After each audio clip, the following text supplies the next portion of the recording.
प्यारे विद्यार्थियों,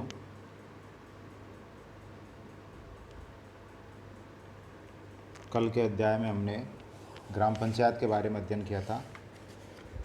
आज हम ग्राम पंचायत से बड़ी इकाई पंचायत समिति के बारे में अध्ययन करेंगे। पंचायत समिति जो कि पंचायती राज की मध्यवर्ती इकाई है, अर्थात बीच की इकाई है। सबसे नीचे ग्राम पंचायत, सबसे ऊपर जिला परिषद और मध्य स्तर पर पंचायत समिति। आज इस मध्यवर्ती स्तर पंचायत समिति के बारे में अध्ययन करेंगे।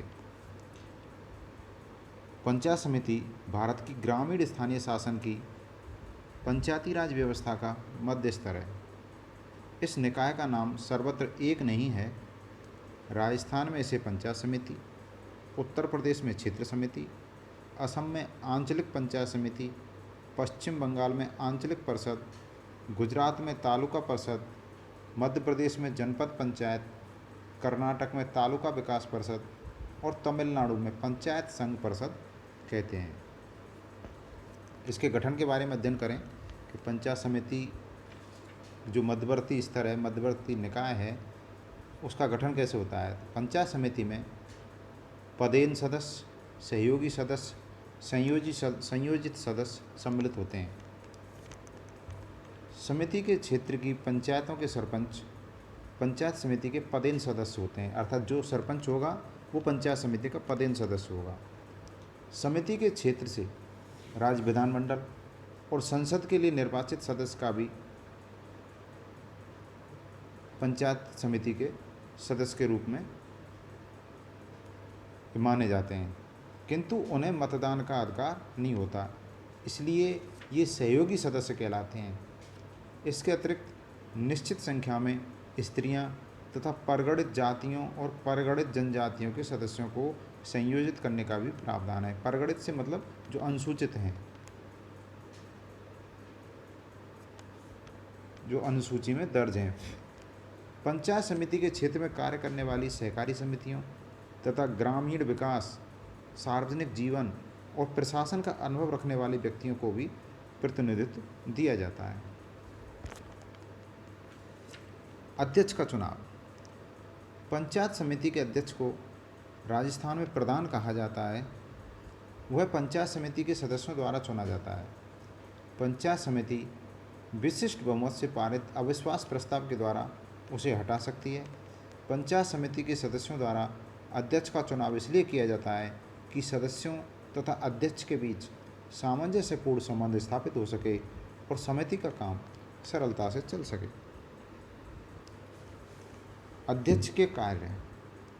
अध्यक्ष पंचायत समिति की बैठक बुलाता है तथा उसका सभापतित्व करता है। यह पंचायत समिति के अथवा उसकी स्थायी समिति के प्रस्तावों के कार्यान्वयन हेतु खंड विकास अधिकारी पर प्रशासकीय नियंत्रण रखता है। वह पंचायत समिति के सभी अभिलेखों को देख सकता है। अभिलेख यानी दस्तावेज या रिकॉर्ड। वह कर्मचारी वर्ग के किसी ऐसे सदस्य को जिसका अधिकार क्षेत्र संपूर्ण खंड से कम हो, खंड यानी पंचायत समिति जो एक ब्लॉक स्तर है उससे कम हो, उसको निलंबित या पदच्युत कर सकता है।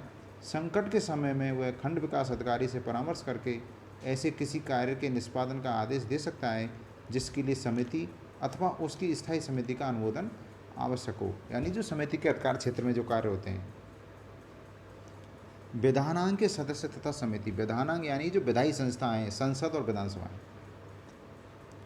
विधानांग के सदस्यों को पंचायत समिति से संबद्ध करने के पक्ष में दो तर्क दिए जाते हैं। पहला तर्क है, इन सदस्यों को राष्ट्र तथा राज्य के विधानांग अंगों के कार्य में अनुभव प्राप्त होता है।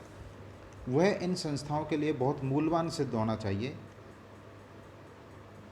उन्हें अपने कार्यों के संबंध में एक राष्ट्रीय परिप्रेक्ष्य विकसित करने का भी अवसर मिलना चाहिए। अर्थात पंचायत समिति में जो सदस्य होते हैं वो स्थानीय परिप्रेक्ष्य में कार्य करते हैं और विधानसभा और लोक संसद के जो सदस्य होते हैं वो राष्ट्रीय परिप्रेक्ष्य में काम करते हैं। जब राष्ट्रीय परिप्रेक्ष्य से संबंधित व्यक्ति उनके बीच में होगा तो स्थानीय लोगों का दृष्टिकोण भी राष्ट्रीय हो जाएगा। उन्हें अपने कार्यों के संबंध में एक राष्ट्रीय परिप्रेक्ष्य विकसित करने का अवसर ही नहीं मिलेगा, बल्कि उन्हें परिपक्व मस्तिष्क वाले व्यक्तियों से आवश्यक पथ प्रदर्शन भी उपलब्ध होगा। दूसरा तर्क है यदि विधानांग के सदस्यों का पंचायती राज संस्थाओं से संबंध ना रहा तो उनका अपने निर्वाचन क्षेत्र से घनिष्ठ संबंध टूट जाएगा, क्योंकि निर्वाचकों की दिन प्रतिदिन की आवश्यकताओं की पूर्ति पंचायती राज संस्थाओं के द्वारा ही होगी। इसका एक परिणाम यह होगा कि जनता का राज्य विधानमंडल और संसद के सदस्यों से सीधा संपर्क कमजोर हो जाएगा। इसलिए इस बात की आवश्यकता है कि इन सदस्यों का पंचायती राज की संस्थाओं के साथ सक्रिय संबंध हो। पंचायत समिति के कार्य।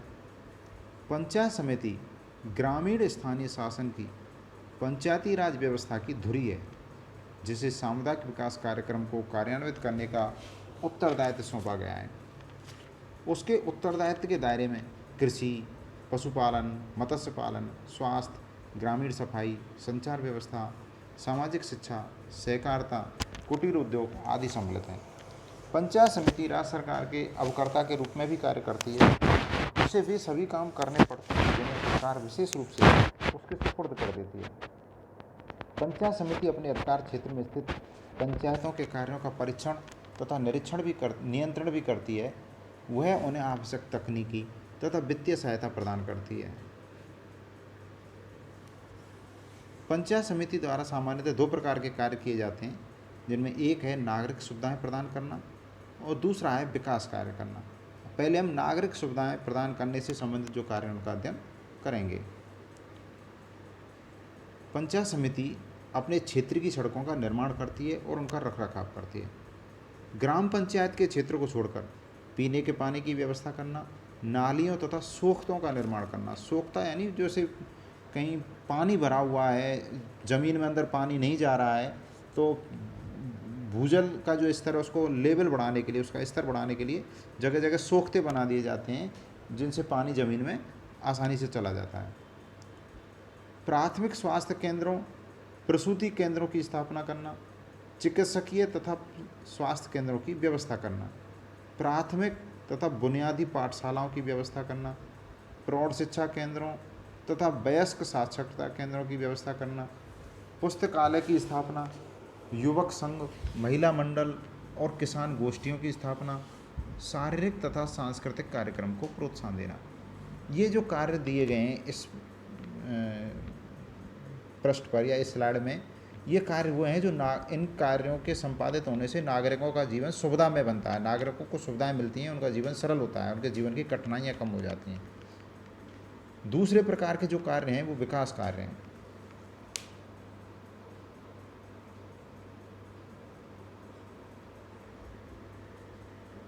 इनमें है सामुदायिक विकास कार्यक्रमों का निष्पादन करना।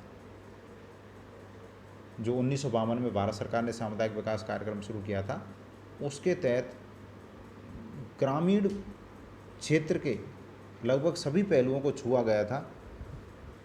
वो सभी पहलू जो ग्रामीण लोगों के जनजीवन का विकास करते थे, चाहे वो कृषि से संबंधित हों, पशुपालन से संबंधित हों, बागवानी से संबंधित हों, वो सभी प्रकार के कार्य। उन्नत बीजों की वृद्धि तथा वितरण, उन्नत खाद तथा उर्वरकों को उपलब्ध कराना, भूमि को कृषि योग्य बनाना, भूमि का संरक्षण करना, कृषि के लिए ऋण की व्यवस्था करना, सिंचाई की सुविधा उपलब्ध कराना, सिंचाई के लघु साधनों का रखरखाव, वृक्षारोपण तथा गांव के वनों का विकास, पशुओं, भेड़ों तथा कुक्कुटों की नवीन नस्लों का प्रचलन करना। कुक्कुट का तात्पर्य मुर्गियों से, मुर्गी वंश के जो जीव होते हैं वो कुक्कुट वंश में आते हैं।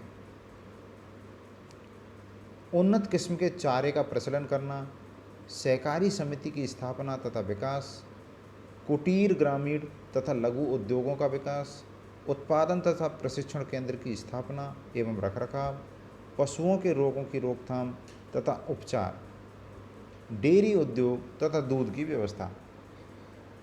ये ऐसे कार्य थे जिनसे ग्रामीण भारत की जो जनता है उसके जनजीवन में एक गुणात्मक परिवर्तन आएगा। क्यों? क्योंकि इन कार्यों को संपादित करने से, इन सुविधाओं को प्रदान करने से उनकी आय बढ़ेगी, और आय बढ़ेगी तो उनके जीवन स्तर की गुणवत्ता बढ़ना स्वाभाविक है।